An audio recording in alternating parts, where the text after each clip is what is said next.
health specialty, Iconotes can help ensure your PHI, protected health information, is protected because all patient information is stored on HIPAA-compliant Iconotes data servers. With Iconotes, no PHI is stored on your actual local devices. We encourage you to take advantage of our 30-day free trial offer at the conclusion of this event to determine whether Iconotes is a good fit for your practice.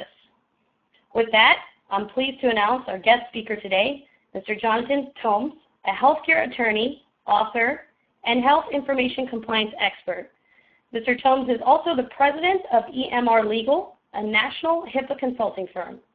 EMR Legal can assist you in developing an overall HIPAA security plan, analyzing risks to health information, selecting the appropriate security measures to address those risks, and writing the dozens of required policies and procedures. So with that, I'm going to hand over the screen to Mr. Tomes.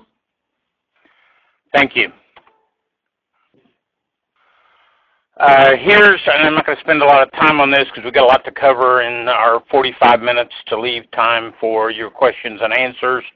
But if you'll go to our website there, Veterans Press, we have a ton of compliance products. And by the way, we've consulted with over 1,000 HIPAA clients, and well over half of them have been mental and behavioral health practices. So we've really got an in-depth knowledge of how HIPAA works in the complicated area where it interacts with mental and behavioral health. And in fact, you see my book there on the left of the screen, Mental and Behavioral Health and HIPAA, an Uneasy Alliance. So would encourage you to check those things out. And now I'm going to dive into it. Well, what is HIPAA and why should you care about it? As you probably already know, it's a federal law with both civil and criminal penalties for noncompliance. But what you may not know is how aggressively Health and Human Services is now enforcing compliance. They have now more than 40 HIPAA criminal penalties, one of which I think is fairly dramatic, where they put a physician in federal prison for improper chart access. We also just set the record for the largest civil money penalty, which is what Health and Human Services calls a fine, 2 weeks ago, with a fine of $4.8 million. I doubt many of us have that much money kicking around in our budget to pay a fine. So HIPAA applies to covered entities, health plans, healthcare providers, healthcare clearinghouses, and Medicare prescription drug sponsors.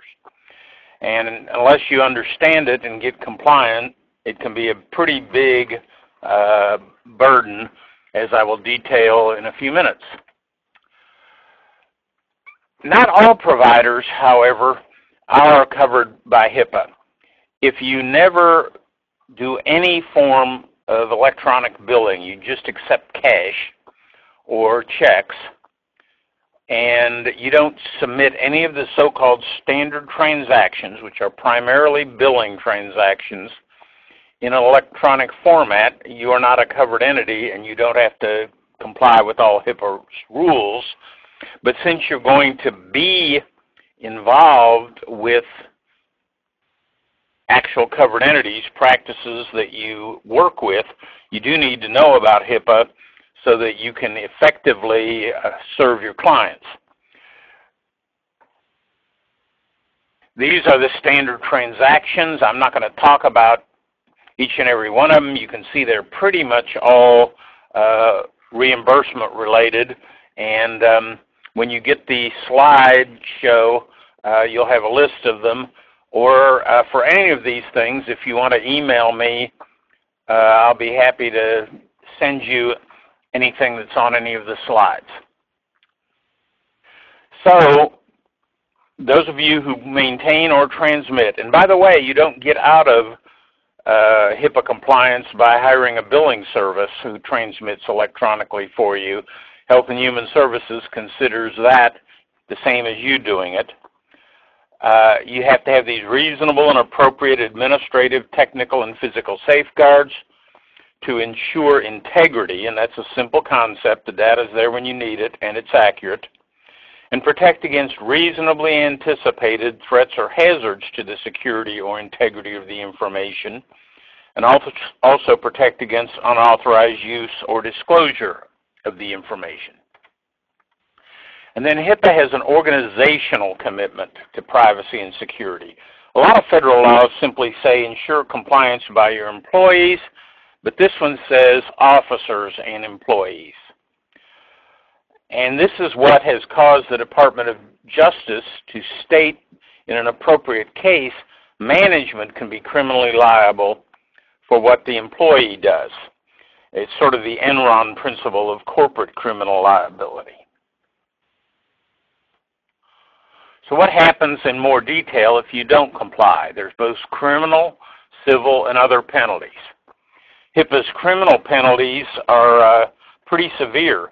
Medicare fraud only has a 5-year maximum period of confinement for one count of Medicare fraud, whereas HIPAA has up to 10 years for one count if that count involves the intent to sell, transfer, or use the information for commercial advantage, personal gain, or malicious harm. False pretenses is where somebody says they're from the health department doing an audit to get access to your data, and they're not from the health department.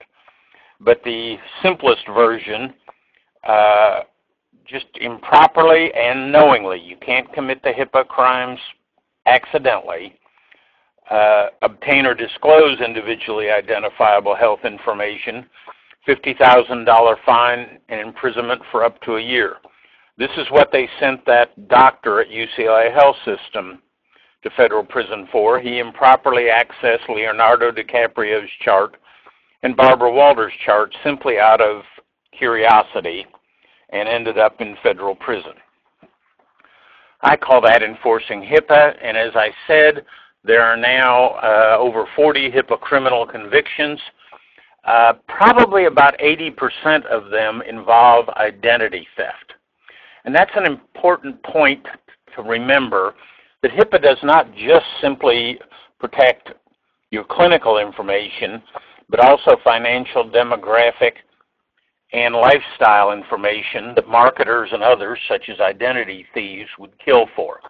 You know, if I was one of your clients and it gets out that I'm bipolar, I might lose a little business, but it's not really going to, affect my business all that much, considering what I know about the nature of my business. But if somebody burglars your office and gets my Social Security number and my Medicare number and my TRICARE Prime military retiree insurance number and all the other financial and demographic data, and I suffer identity theft, now I am hurt. So it's not to say you don't need to protect the clinical, as sensitive as your mental and behavioral health information is, but if I burglarized your office, I'd be way more interested in the identity theft information than I would be the clinical. So who can be criminally liable? Well, certainly employees who obtain or disclose such information without authorization. As I said, management may be criminally liable if the organization is not HIPAA compliant, and that either encourages the perpetrator. Oh, management isn't enforcing HIPAA, I can do whatever I want.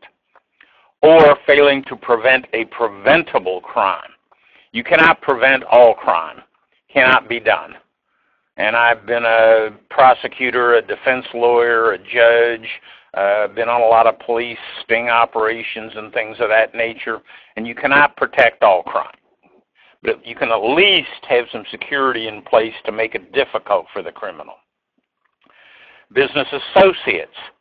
Business associate is a person or organization that provides a service for you other than the provision of health care that involves individually identifiable health information other than the provision of health care. If you hire a psychologist to cover for you while you go on vacation, they're not a business associate because that is the provision of health care. Now, I would get a little sentence in whatever contract you have with them that they will obey HIPAA, but you don't need the big, long, convoluted business associate contract. So they can be criminally liable if they don't have the same type of HIPAA compliance as you as a covered entity do. The High-Tech Act extended, and the High-Tech Act came out in 2009, and it increased HIPAA civil and criminal liability and gave clients certain new rights to employees and other individuals. Other individuals is very broad. Do any of you have students or interns? Hospitals will have volunteers. Do you ever have a drug rep or other vendor come on site? Those all qualify as other individuals, and if they walk off with one of your charts, they're subject to HIPAA's criminal penalties. And again, more than 40 to date, about 80% of them involving theft or other misuse of PHI for identity theft. Civil liability is the real risk for you guys, and they come in 4 areas. Office of the Inspector General, OIG audits, and our moderator mentioned to you that they're about to start auditing again. They audited 100 covered entities last year. They now have to audit business associates as well, and these audits are very comprehensive. And what's of interest is these aren't like military surprise inspections where they swoop down on you with no notice. They send you a letter saying that they're going to come on such and such a date and what you have to have ready for audit. But when they get there, they have no interest in your state of compliance that day. They want to know how compliant you were 6 months ago. Because they figure if they give you 2 weeks' notice, you'll panic and do a risk analysis, you'll panic and do required training, you'll panic and adopt a bunch of policies. Well, they're not going to look at them unless you had them before you got notice of the audit. And of course, those audits can lead to civil money penalties, which I've told you the biggest one now to date is $4.8 million. So the Office of the Inspector General enforces security, the security rule, by auditing. The Office for Civil Rights investigates patient complaints, which enforces the privacy rule. Before the High-Tech Act, they could audit if they wanted to. Now they must if the complaint appears to involve willful neglect. In other words, you didn't do something that HIPAA requires you to do. I have been involved in a number of OCR audits defending, in fact, most recently, a behavioral health practice in Nashville. And fortunately, I was successfully able to get the complaint dismissed because they had their ducks in order. Other enforcement actions can involve state enforcement. California has a law that any breach has a $2,000 fine, even if there's no harm done. HIPAA sort of has a harm standard. So California is tougher, for example, than HIPAA on enforcement actions. Accreditation agencies can deny accreditation if you're not HIPAA compliant. Licensure agencies can penalize people. There was a doctor in Pennsylvania recently who was dumb enough to post on Facebook how stupid her patient was. And she got a $100,000 fine from her licensure agency, as well as being fired by her hospital. But how dumb is that? How are you going to attract clients if you're bad-mouthing them on Facebook? The audits that I mentioned, a third don't even know what HIPAA requires of them. And this is the big boys that they audited. They're moving downstream, if you will, to start auditing the smaller people, but this is the big hospitals and the big health plans that they audited in the first 100, and a third of them still didn't know. 47 out of 61 hadn't done a satisfactory risk analysis. That is involved in the majority of the 7-figure fines, no risk analysis. If you take nothing else away from this webinar, get a risk analysis done as soon as possible. Notice down at the bottom, the person who makes the complaint can get a portion of the fine. That $77,000 is going to go up to $770,000 once clients understand, hey, if I complain, I can get money. Here is the money, $1,000 per violation if it's due to reasonable cause and not to willful neglect. Now, they haven't defined that very well. They say the reasonable cause is anything that isn't willful neglect, and I already said willful neglect is when you didn't do something that HIPAA requires. If it is due to willful neglect, it's up to $10,000 per each violation if it's been corrected properly. If it hasn't been corrected properly, it goes up to $50,000. Correcting it properly means getting all over the breach when it happens, investigating it, taking necessary remedial or disciplinary action and the like. Here's some of the civil sanctions to date. What's really scary, let's say you lose a laptop with 1,000 client charts on it. Health and Human Services says that is not one breach. That's a separate breach for every chart on there. So that's how you get up to these 7-figure fines. Now the breaches are capped as shown on the preceding slide. The $50,000 for willful neglect breaches that aren't corrected properly is capped at $1.5 million, but unfortunately Health and Human Services is very creative at finding that the breaches are not identical.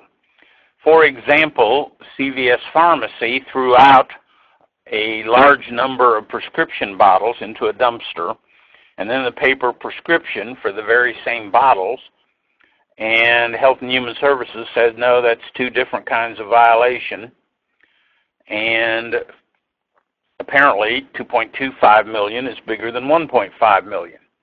Rite Aid didn't throw as many in the dumpster, so only got hit with $1 million. Providence Health, $100,000 fine for loss of laptops and backup media. But the real penalty there was the corrective action plan, where they have to pay PricewaterhouseCoopers to come audit them quarterly for 3 years. Are they complying with the corrective action plan? Management Services Organization, $35,000 in corrective action plan for improper disclosure for marketing. Continuity of care, like appointment reminders, prescription refill reminders, are not marketing.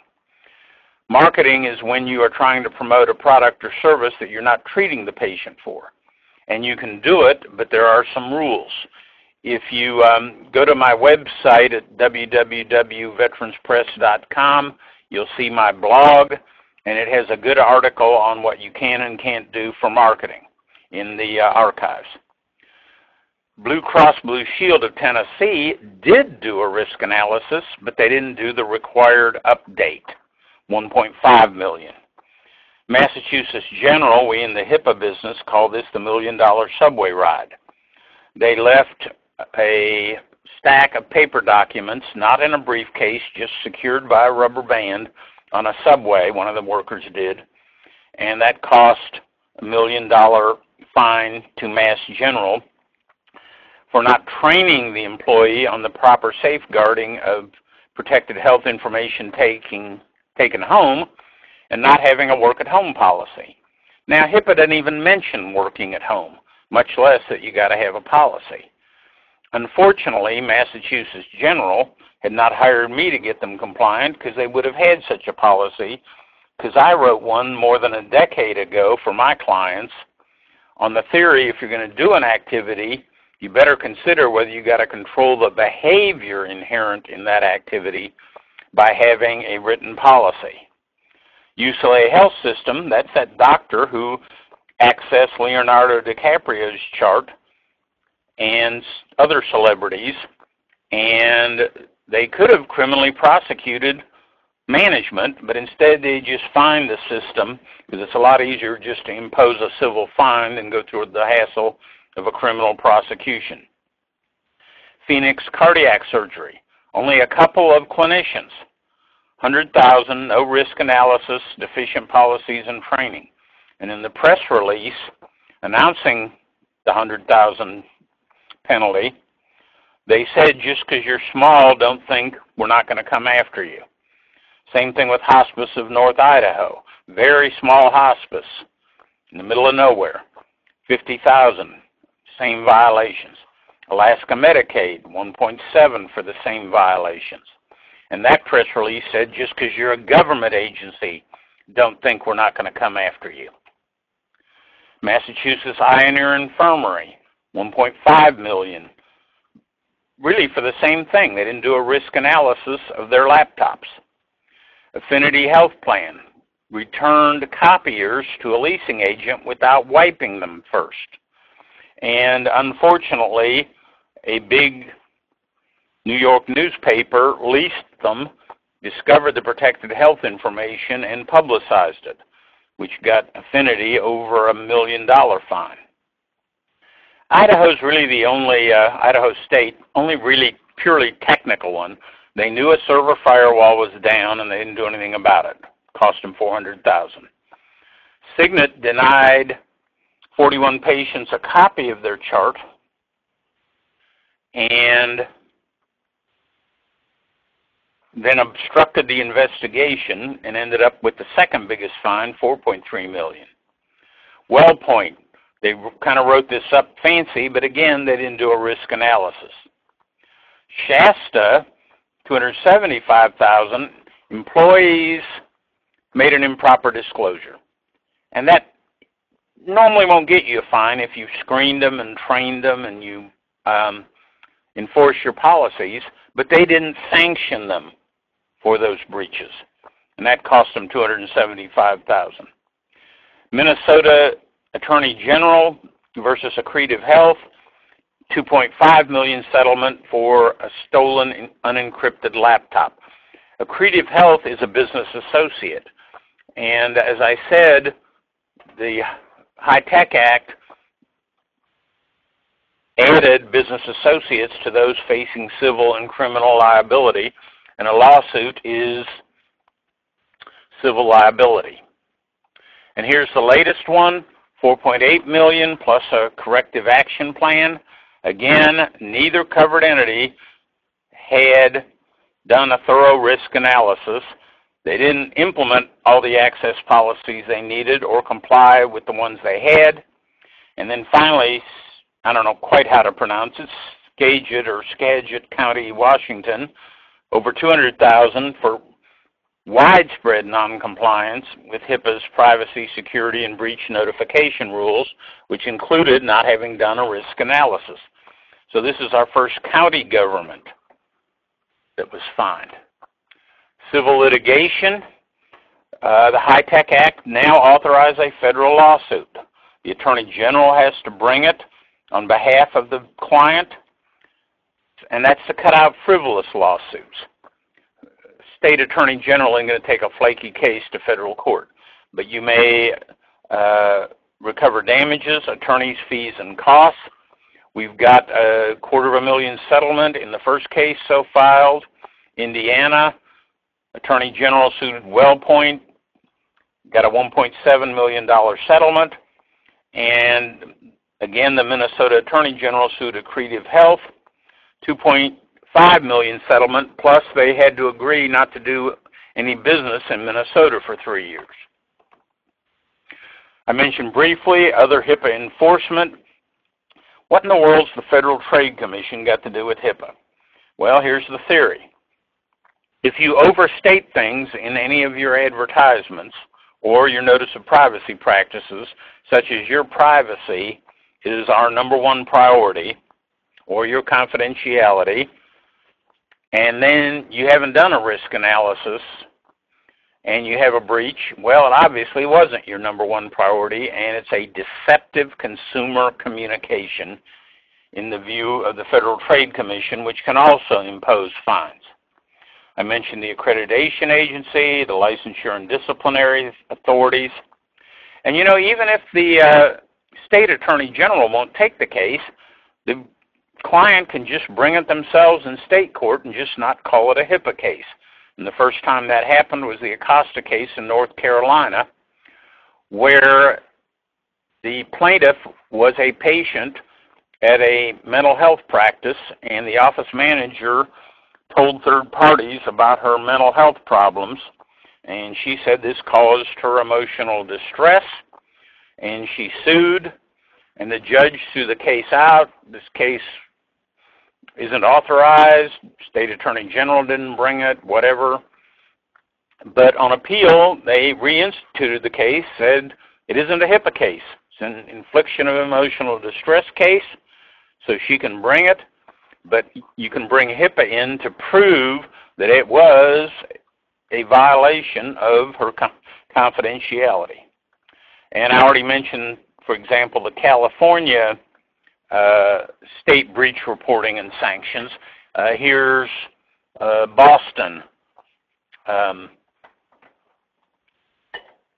Similar situation. So how do you comply? Well, you got to perform a written risk analysis. It is the absolute key to cost-effective compliance. Implement reasonable and appropriate security measures. Your risk analysis will tell you what's reasonable and appropriate. You got to train the workforce and keep written training records. Adopt required policies and document compliance. For HIPAA, if it's not written, it's not. If Massachusetts General had tried to defend itself on the $1 million subway ride by saying, but it's our policy, employees don't take work home, Health and Human Services would have said, fine, show us the policy. And if they said, well, we can't show it in writing, it's just our oral policy, they would have said that's no defense. I've got a picture of my Happy HIPAA book there, which is a low-cost volume that explains what you need to have and has a tab for each thing. It has a training tab, it has a risk analysis tab, a gap analysis plan, a security incident report plan. So each tab tells you what you need in it, and then that's where you document it.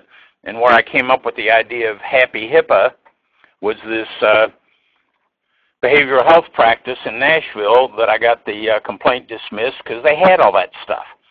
And I thought how happy you'd be if you got hassled and you just have to pull the book down off your shelf or bookcase and show them that you've got all this stuff.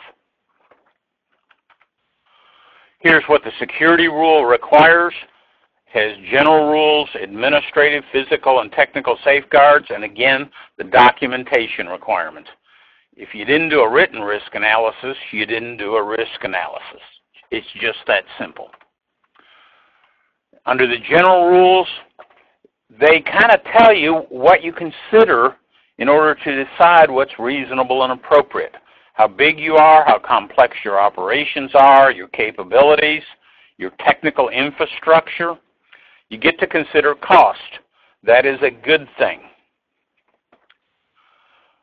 Risk analysis is the process of selecting reasonable and appropriate and cost-effective security measures by balancing the cost of the security measure against the harm that would occur if that was not in place. Doesn't mean if you cost out the harm at $10,000 that you got to spend exactly $10,000. Maybe you don't have to spend any, you can handle it all in policies. But it means you don't have to spend $100,000, and you also get to consider cost isn't just money. It can be inefficiency. It can be difficulty in treatment. And then finally, you get to consider the probability and criticality, importance of potential risks. so you don't waste your presumably limited resources on things that are never going to happen and aren't very harmful if they do. So you got to meet all the standards of the security rule. Implementation specifications tell you how to do that.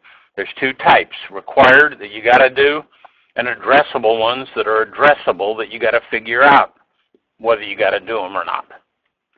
Here's how you do that. Let's take encryption as an example. Encryption is addressable. You ask, is encryption reasonable and appropriate in its environment, in other words, your situation, with reference to its likely contribution to actually protecting the electronic protected health information. And if it is reasonable and appropriate, it becomes required. If it's not, you got to document why it's not, and consider implementing an equivalent alternate measure, if that's reasonable and appropriate. So we're talking about encrypting a laptop. You know, if it's very serious mental or behavioral health information, maybe encryption is reasonable and appropriate. Maybe it's not got any really sensitive data on it. It's just got things like, you know, dates of appointments and the like. Well, maybe then a password protection would be an equivalent alternate measure. But you've got to document why you did or did not do what you did or did not do. That Massachusetts Eye in Your Infirmary $1.5 million was not really for not encrypting their laptops. It's because they hadn't gone through this drill and documented why they didn't need to encrypt their laptops. Here's the administrative safeguards. Security management process is what requires risk analysis. Risk management, which is the process of implementing the security measures that your risk analysis tells you that you need. Requires you to have a sanction policy. There was that fine for not sanctioning their employees. I don't know whether they had a sanction policy or they had it and didn't use it, but you've got to sanction people who commit HIPAA violations. And then it requires audit for compliance. Got to have a security officer assigned security responsibility, no particular credentials required. Workforce security is things like access policies, clearance procedure. You have to do a criminal background check before you give somebody access. You need to check references. Often what you do to hire someone is good enough, but again, then you got to document it. The hiring clearance procedure is also the HIPAA clearance procedure. Information access management, again, more access policies. Termination procedure, what happens when somebody leaves the workforce as far as recovering keys, recovering equipment you've issued, canceling passwords and the like. Security awareness and training is very important, and it's required, but again, if you don't have documentation of it, you didn't do it. Security incident procedures are very important because that's how you avoid that $50,000 fine for a breach that you didn't handle properly. Contingency plans, just common sense, backing up your data. What happens if the power goes out and the like. Evaluation is what Blue Cross Blue Shield of Tennessee violated when they didn't update their security risk analysis.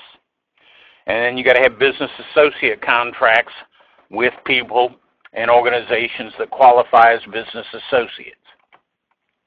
Physical safeguards, how do you physically limit access to your facility?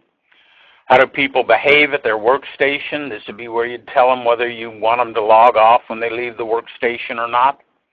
Workstation security, how do you prevent an unauthorized person from sitting down at that workstation? And device and media controls. Do you want people to sign out laptops? Do you want them to have a locking cable that they lock it to if they're going to leave it on their desk unattended and the like?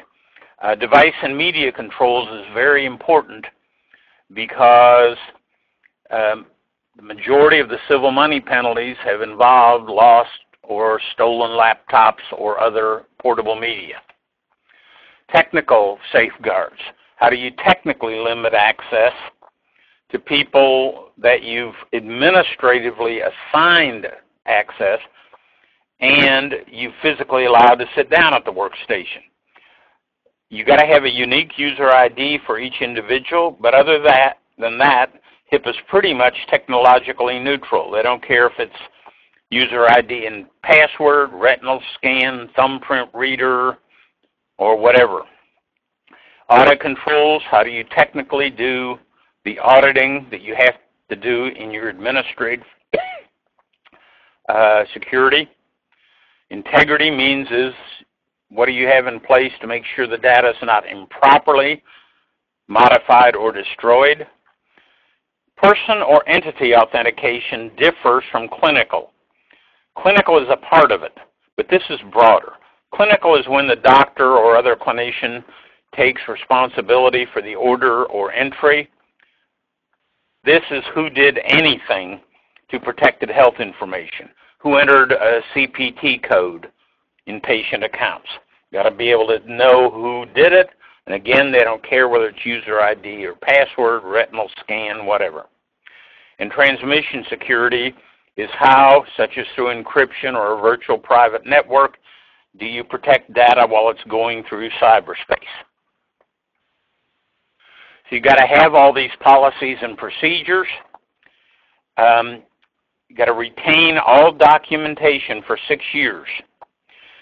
Keep your written risk analysis for 6 years, your security incident reports for 6 years, your training records for 6 years. Keep your policies for 6 years after you modify them, keep the old version, or after they go out of effect. If you've been doing telemedicine and you stop, so you no longer need a telemedicine policy, then you keep the old one for 6 years after you stop using it. And you've got to periodically review and update your policies as things change. The privacy rule applies to all protected health information, not just electric like the security rule. You may use PHI with client authorization, of course, and without authorization for treatment, payment, and healthcare operations. Healthcare operations are things like quality assurance, peer review, utilization review, things that are a normal part of a healthcare business, unless some other law, and a good example is 42 Code of Federal Regulations Part 2, would require client consent to use their data for treatment, payment, or healthcare operations. Public and public policy purposes is what allows government auditing, and when required by law is things like mandatory child abuse reporting. The important thing in the privacy rule is individual rights, a right of access, inspect and copy, and we're going to talk a little more about that later. When can you deny access? Right to an accounting, a notice of information or privacy practices, right to request restriction on use or disclosure, a right to alternate communication, don't call me at home, only call me on my cell, and the right to request correction or amendment. You also have to have a privacy officer, got to do privacy training, both initial and periodic refresher. Excuse me. You got to protect paper and oral communications, implement safeguards. Got to have a complaint system and a sanction system. Both security and privacy require a sanction system. They can be the same sanction policy. You don't need separate ones. So how is HIPAA different, if at all, for mental and behavioral health providers? Well, it is different in some ways, and it's not in others. HIPAA preempts, does away with state and federal law that is inconsistent with HIPAA, unless those laws give more privacy protection than HIPAA. And I gave you the example of 42 Code of Federal Regulations Part 2. That's giving more privacy protection when it requires client consent. That's giving the client more control over what's done with the data about them, so HIPAA doesn't preempt it. The state law gives more privacy protection and trumps HIPAA. HIPAA also preserves mandatory reporting, but more privacy protection is not only confidentiality. It also includes, among others, the right of access. That's a privacy right. So if, and I run into this, if your ethics or your state law says, for example, patients don't get a copy of third-party documents, that's giving them less privacy, they're getting less access, and HIPAA trumps that. I got New Jersey law changed because a psychologist said, hey, I'm between a rock and a hard place. I'm either going to have to pay you big bucks to come defend me in front of my licensure board, or I'm going to violate HIPAA and have to pay you big bucks. So we got New Jersey law changed to allow what HIPAA allows, the disclosure of third-party documents in a mental health practitioner's file. Psychotherapy notes get extra protection unless you file them with the progress or other notes. You got to keep them totally separate. They're the personal notes of the therapist of things that haven't ripened to where they have to be charted. And they're much harder to get in discovery, but make sure you don't commingle them. Got to keep them separate. Communications with family members can be problematical. HIPAA allows communication with family members and even close personal friends who are involved in the care, but only that information that is relevant to that involvement. That doesn't get the family member the whole chart. If, for example, a family member is translating, they get to do the translation, but they don't get the whole chart. And this is unless the patient objects or unless another law, again, 42 Code of Federal Regulations, wouldn't allow this without the patient's signed consent. And often a state mental health law will require consent. When can you deny a client access? There's really three major grounds that could apply to your profession. One is if the information is copyright protected, like raw test data. I have a very good blog post on this recently in my blog on www.veteranspress.com. So if this comes up and you want to have all the citations to it and all that, you may want to check that out. The other is if you got the data under a promise of confidentiality from someone other than another provider, and the access would be reasonably likely to reveal the source. And the next one that might be applicable in your situation is where the access would be reasonably likely to result in death or serious bodily injury to your client or somebody else. And it's sort of related to the Tarasoff duty to warn, which of course HIPAA does have an authorized warning to prevent death or serious bodily injury to a named individual or the public. Now, I know not every state recognizes Tarasoff, but if it does, HIPAA would allow you to make a Tarasoff notification. So here's more detail on psychotherapy notes, and we've already run pretty much out of time, but you'll have this slide available to you to give you some more guidance on psychotherapy notes. And here's what extra protection they've got. It says you have to get the client's authorization except in those limited disclosures that I've spelled out there.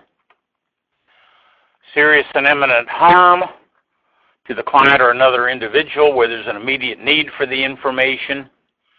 And disclosures to family members. Again, you've always got to make sure that state or federal law doesn't trump this HIPAA disclosure. And note one final thing here. Disclosures to family member involved in the care is permissive. You may, you don't have to. So if the hair on the back of your neck is rising in mortal fear, don't do it. You only do it when it helps you and the client in the treatment setting.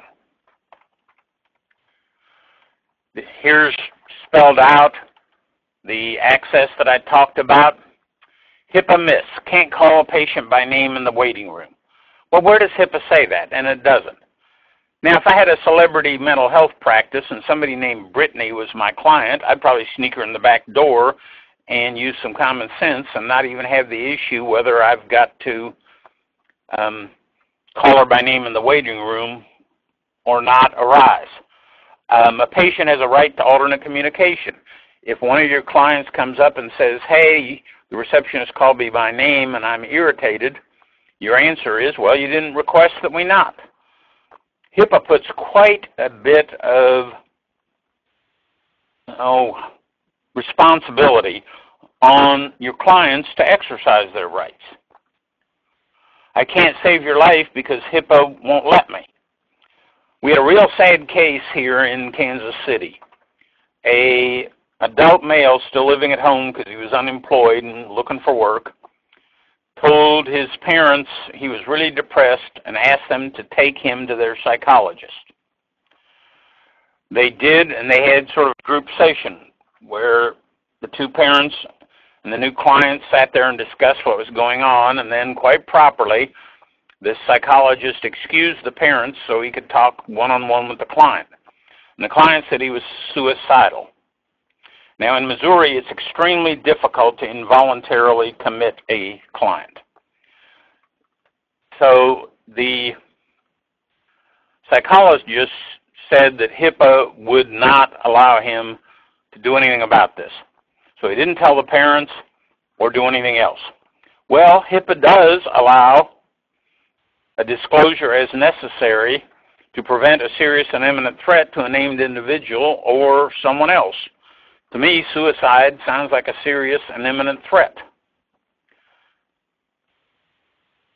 And he didn't tell the parents, hey, you need to keep an eye on your son, and the son killed himself that night. I really wish the psychologist had called me before deciding what he couldn't do. Facebook, I already mentioned the posting, how dumb the doctor's patient was. If you got social media, you better have a social media policy. And then finally, this can't confirm or deny that John Doe exists in the Milky Way galaxy, much less that he's your client.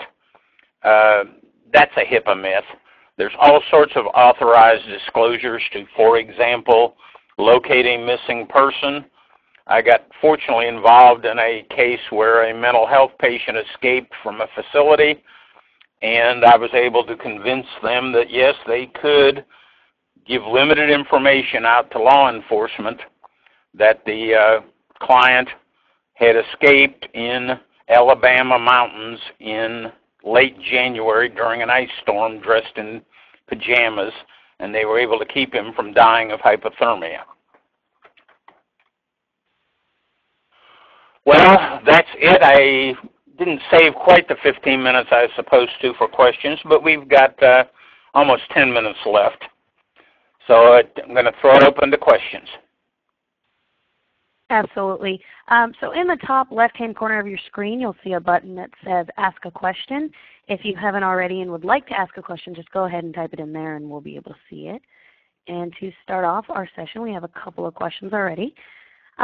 First, if a nonprofit does no billing but maintains electronic mental health records, is it subject to HIPAA?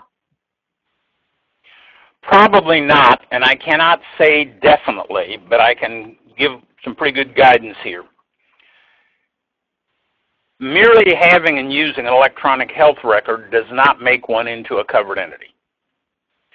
It's using some electronic system, whether it's an electronic billing system, whether the billing is done through the electronic health record, where you're sending one of those standard transactions electronically that does it.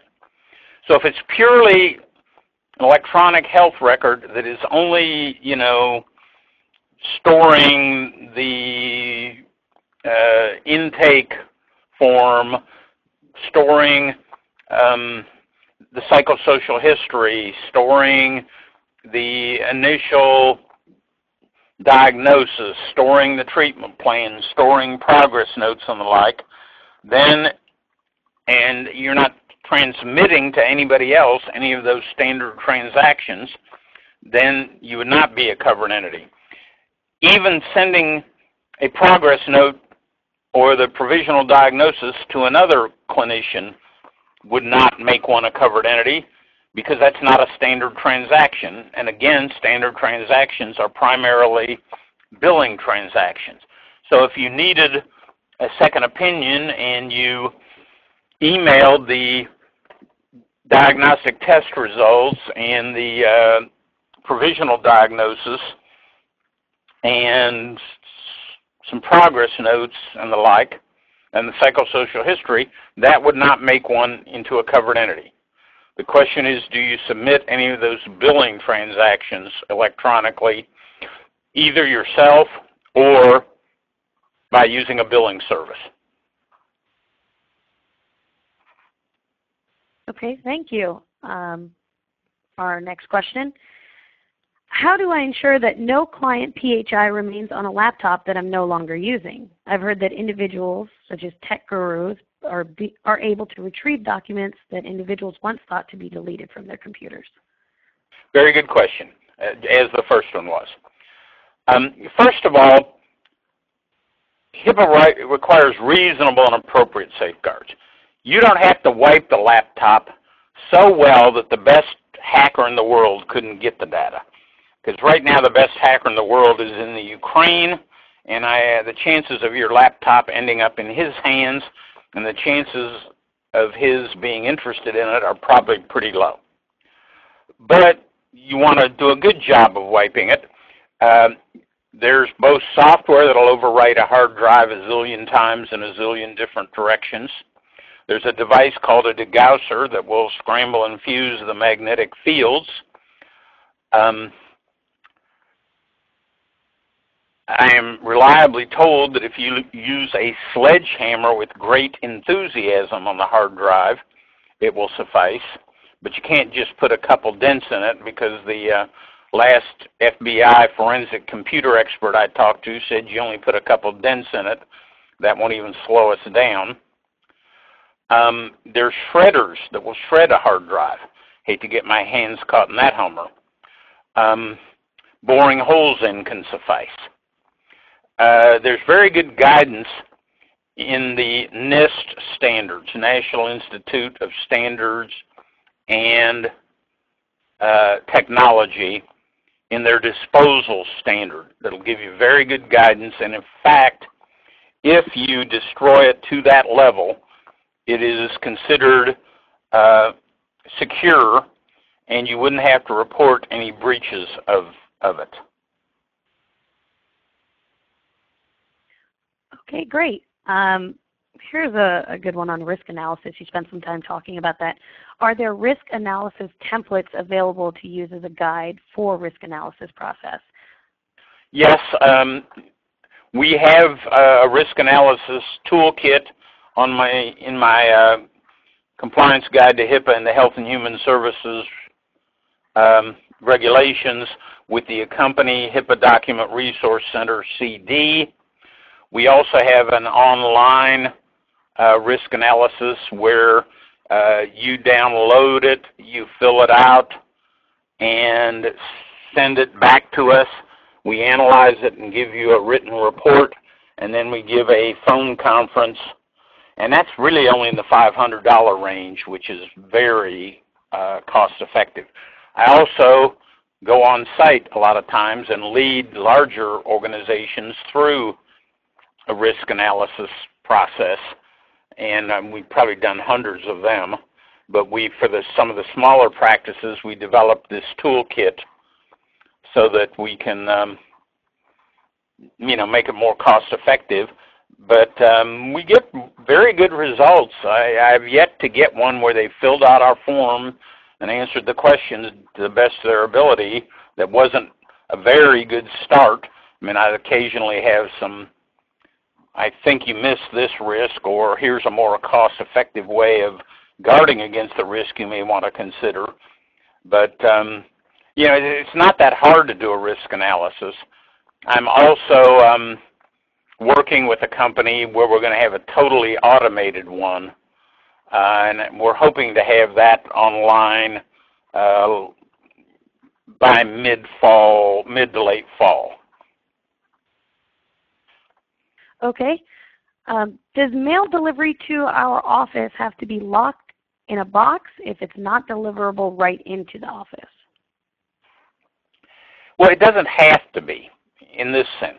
It's like anything else. You got to do a risk analysis of it, and is it got enough sensitive data in that you don't want anybody to pull it out of the mailbox?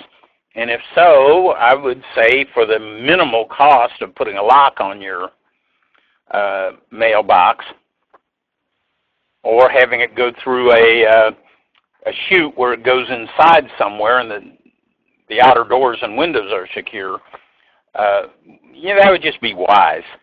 But, very few things that HIPAA says you have to do.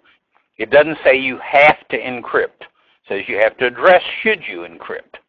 And it's the same thing with, do you have to lock any particular door? Do you have to have a locked filing cabinet, or is because the building is secure, you don't need the interior cabinets to be locked? Now, I think for mental and behavioral health, most of the time having both levels of security, locked and secured doors and windows and a locked filing cabinet is going to be reasonable and appropriate. But, not necessarily. It depends on, if you have Fort Knox for your building that nobody's going to get into in a million years, then maybe you don't need a locked file cabinet on top of it. It's why you got to do the risk analysis. Okay, great. Question here. If an organization is using independent contractors and the contractors do not themselves fall under HIPAA compliance, but the organization does, are the contractors by default liable to be compliant? Well, it depends on what the contractor is doing. I don't think that a contracted janitorial service is going to be liable unless part of their duties is to do something with your health information, like shred it at the end of the day. If their exposure to your health information is purely accidental or incidental, they find a progress report that fell under a desk, they're not doing a service involving it. They're not shredding it, they're not scanning it in somewhere, so they're not a business associate. Now, I would have a contract with them telling them what you would want them to do if they accidentally or incidentally came across your data. Like, want you to put it in this lockbox here.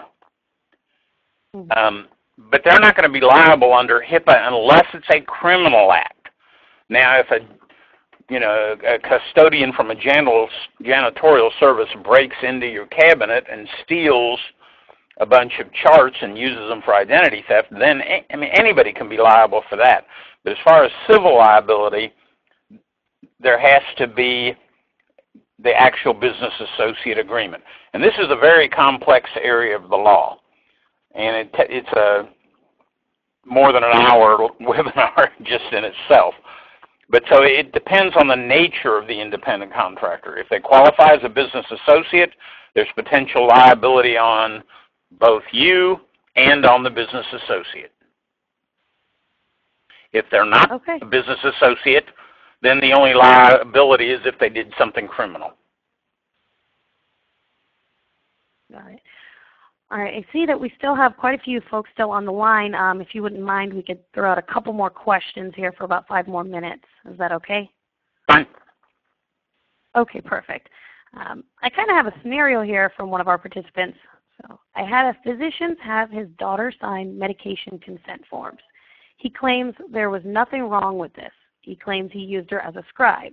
Administration told him not to do this anymore. What are the legalities of this action, considering I know this is a breach? Well, it's not so much a HIPAA breach. It's a little bit of a HIPAA breach, but it's way more of a professional standards / malpractice issue. And I've done quite a bit of malpractice litigation, both plaintiffs and defense work. I mean, you know, scribe is fine as long as they're just used as a scribe.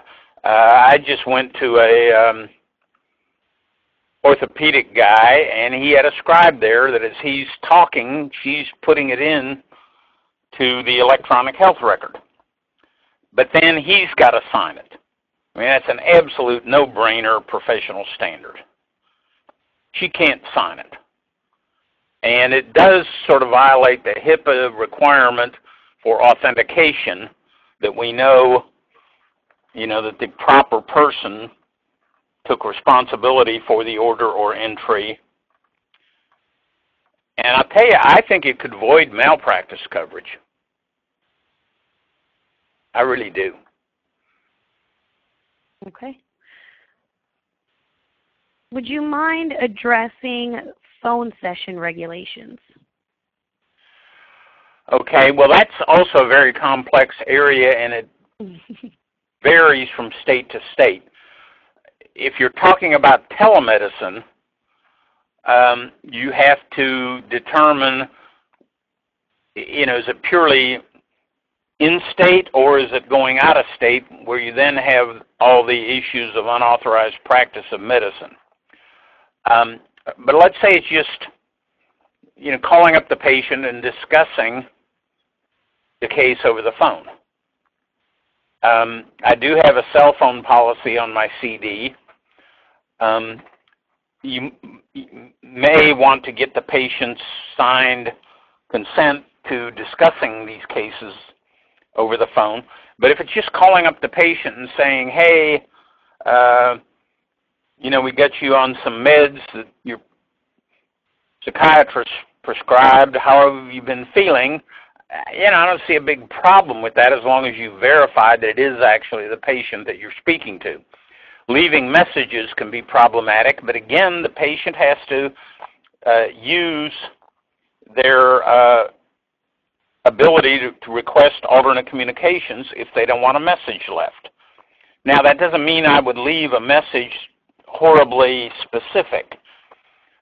Using my name as an example, Mr. Tomes, don't forget your appointment at 3 o'clock Friday to confirm your diagnosis of borderline personality disorder, narcissistic personality disorder, and make a final determination whether to refer you to a substance abuse counselor for your little crack cocaine problem. I'd use some common sense and just say, don't forget your appointment at 3 o'clock Friday. Now, if you're getting into telemedicine, then there are all sorts of HIPAA issues, and in fact, my latest blog post was, can you use Skype for telemedicine? And Skype actually has pretty good security, but they won't sign a business associate agreement, so I don't think you can use them. There are some competitors to Skype that will enter into a business associate agreement that I think could be used. So it really depends on what's the nature of the phone conversation. Is it within the state or is it without the state? Is it actually telemedicine or not?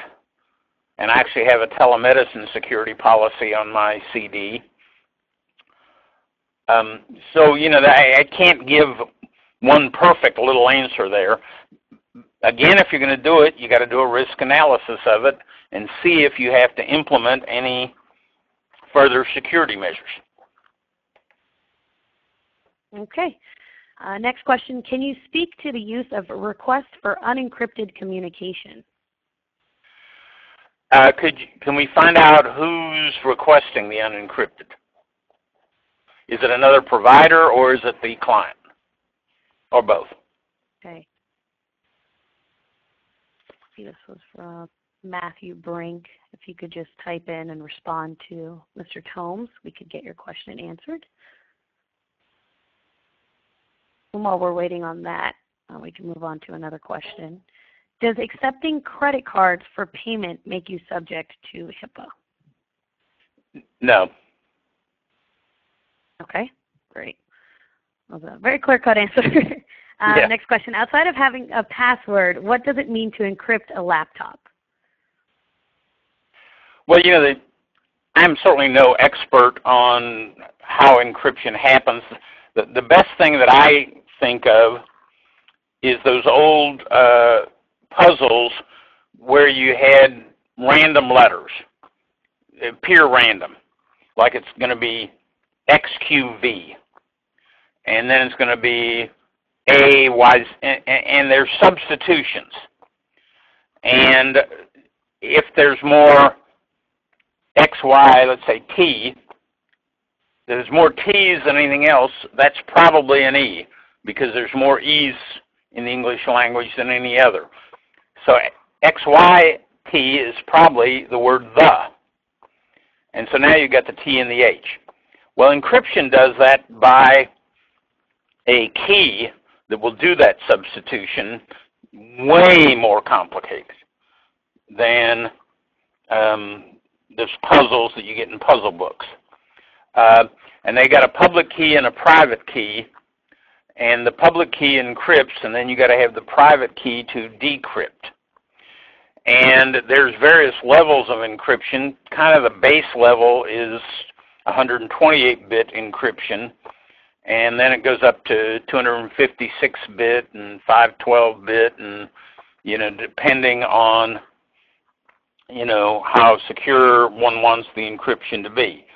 128-bit is pretty darn secure. Skype uses 256-bit.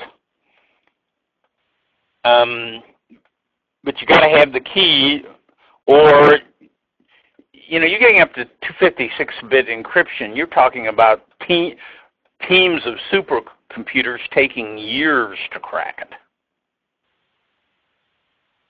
Okay, absolutely. I did have some follow-up on that request for unencrypted communication. Okay. The individual asking the question is asking patients to sign this form so that they can contact their patients via email. Yes, that can easily be done. I recommend an informed consent to email, which I've got, of course, one on my CD, where you tell them the risks of email. It can be missent, it can be intercepted, it can be forwarded by the authorized recipient to unauthorized recipients, and knowing that, they want to communicate by email. Okay. And a follow-up to when you were speaking of... Yeah, just let me throw this in real quick. I also just did an informed consent to patient portals,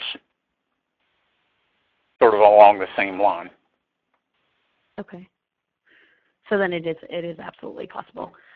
Yep. A follow-up to the questions to when you were speaking about Skype, I have someone who has asked, what are some of the companies that have signed business associate agreements for teletherapy? I don't have them in my head, but I've listed them in that blog post at www.veteranspress.com. It's a very recent one within the last couple of weeks. I've listed them there. Okay. And that is the link that is shown on your screen right now. You can always access the blog for all of this information. Yeah. And the blog is there free for everybody, so there's no time limit on it. And, it's my big ego, but I think people should check that blog every week or so, because I get some pretty good stuff on it. And I get guest bloggers that, really know various aspects of technology and the like. Absolutely. All right, we got just a couple more questions here. We're required to store EOBs. What do you recommend for storing those? Electronically or on paper? Let's go electronically. Well, I don't really see a difference in storing an EOB from a progress note in a sense, other than it's not necessarily going to be part of the clinical chart. It'll be more in the payment aspect. You can certainly have it on your server, and if your server person has to have the correct user ID and password or other identity to get into it, I think that's good enough. You can also, of course, store just about any data on the cloud if you have a business associate agreement with the cloud host, and you address or consider whether you need to send it to the cloud hosting company encrypted or not, or through a virtual private network or something. So I certainly think it can be stored in your server. You should do a risk analysis, not necessarily specific to EOBs, but to all the financial data that is stored not in the client's chart, but elsewhere.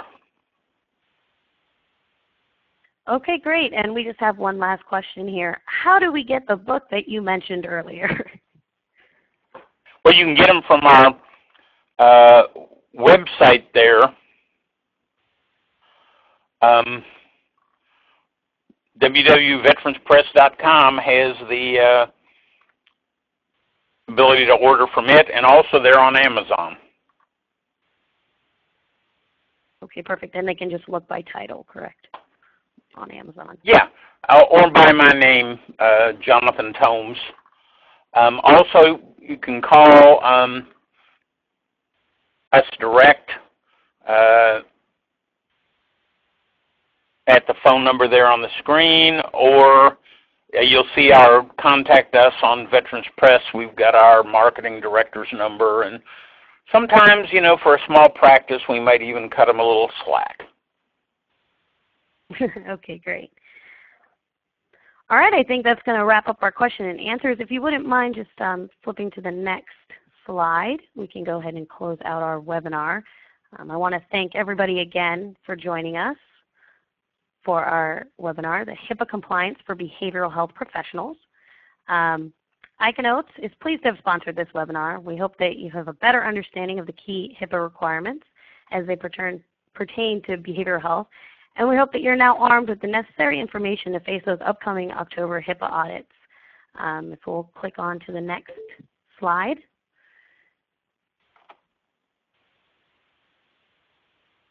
There should have been one more slide there. ICANOTES is going to offer a free 30-day trial for anyone who has been participating in this webinar. All you'll have to do is contact us via email at sales, S-A-L-E-S, at ICANOTES, ICANOTES.com, or you can reach out to us via phone. I'll get you that phone number. And you'll need to send us your name, credentials, email, and phone number, and we'll be able to get you set up with a 30-day free trial today. That phone number is 866-847-3590. We'll be sending out a complete video recording of this webinar via email today, along with Mr. Tomes' information in case you have any additional questions. Again, we want to thank you for joining us for our HIPAA Compliance for Behavioral Health Professionals. Thank you, Mr. Tomes, for your time today. Okay, can I log off and hang up? Absolutely. Okay, thank you. Thank you.